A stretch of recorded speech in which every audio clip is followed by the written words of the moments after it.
Well, here I am again. 3 minutes to game time. Guys are logging into Discord, and this is my map that I've been making in MS Paint, and it ain't looking good. What am I going to do? I have a crypt the guys are going to explore, but I wanted to have a little battle map up above that they could find the entrance to the crypt and maybe have a little bit of a skirmish on the top side before they go down into the dungeon. And I've only got minutes left. Well, Dungeon Alchemist claims amazing maps in seconds.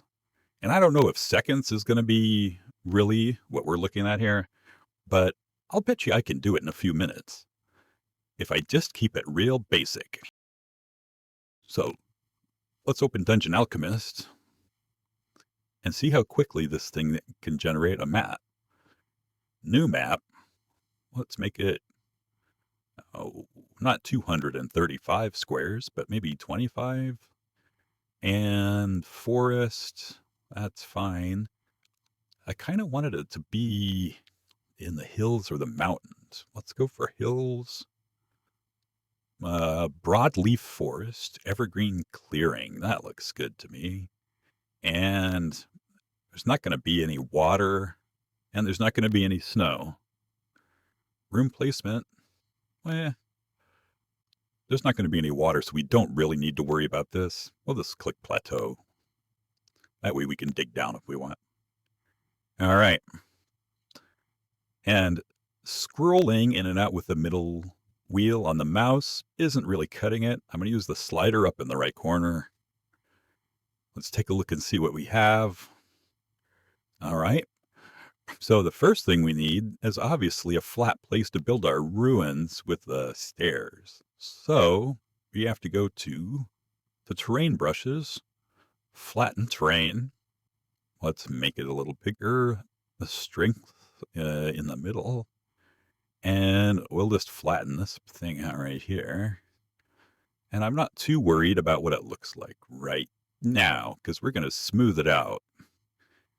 Just with a light touch here.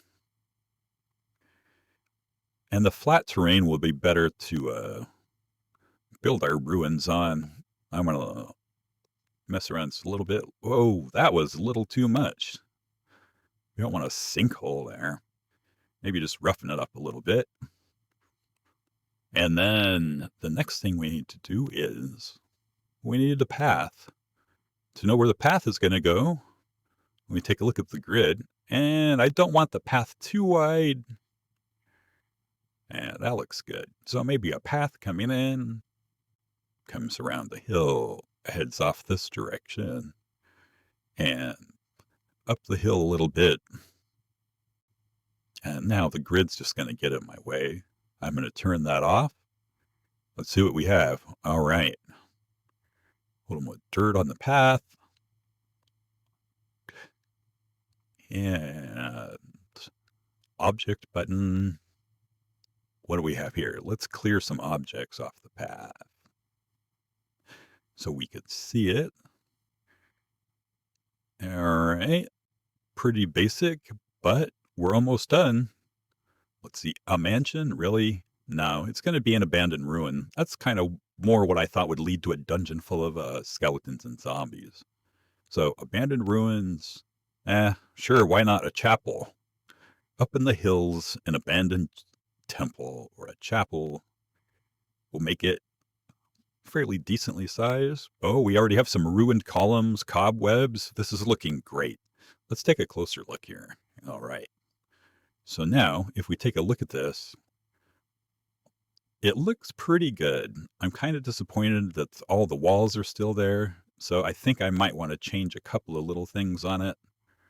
So we'll go to windows first.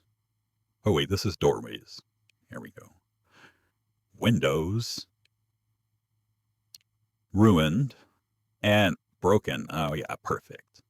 So I'll put a broken window in on either side of the chapel entrance. Let's take a look at the side here. Busted. Yeah, that looks good. Now we're talking. And And on this side, you know what? Maybe you just want to get rid of the window here. Dum, dum, dum. Click on this guy. Delete. Delete. And delete that window. And this one's going to be a ruined one. Sorry, buddy. And then for walls, we also want some ruined walls, because you can't just have ruined windows, right? That's going to change the whole thing. Maybe not. Let's see. I thought there was another place we could take care of this. So if I go to structural walls and scroll down real quickly. There we go. Ruined wall. How does this look? I think that'll be fine. So in order to get rid of this wall, we're just going to knock down some of the temple here. Yeah, we want it pretty well ruined. That looks good to me. And now we go back to our freestanding walls in objects. And I can plop a little guy in there. And that wall doesn't really fit in.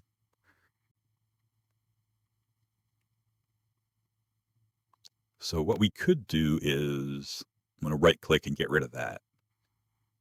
I don't know, I'm getting close to where I want to just get this thing done. So let's try under objects, stairs up, stairs down. Let's take a look at this. I'm going to put it over here first. I just want to take a look at it, and I don't want to mess up the structure yet. So, and I don't really like that one. It's a little too damaged. I think what we need is a single stairwell, and there's no door. So I think this one will be great. Stick it in the corner. And I think we're done. Let's take a look at the top view. And looks good. Limited 3D. Viewpoint, we can scroll around the sides here. Spin it a little bit and take a look at it. And you know what? For a few minutes that took, it's actually not too bad. Let's see. Show the grid. Grid looks fine. I think it's the right size. If we wanted to, we could quickly just delete portions of the map. Or if you wanted to expand it. If I can get in there. All right. Or if you wanted to expand it, you just add on to it that way. I'm not sure. Oh, yeah, I guess I just grab the corners there and do that. And there you have it. So I could actually just delete some of, drag down, over. Yeah, I guess I could do all kinds of stuff with this. If I wanted to make it a little narrower, I could just do that. Then we go to File, Export, and we want the grid on. Make it a little transparent. And square map, sure. Yeah, we're not missing anything there. 150 DPI. Well, we could even go lower. 150 is a good middle ground, but if I'm just going to use this on the VTT, I'm going to go ahead and click 72 DPI.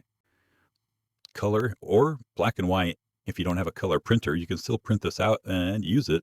Maybe put some watercolor wash or some colored pencil over the top. Who knows? It can make it look really nice. The lighting, I didn't have any lights in the image, so that really isn't going to matter. You can export this to multiple different formats, but I just wanted to show you what the image size would look like here. So we have 72 DPI, turn the grid on, we can change the color if we want.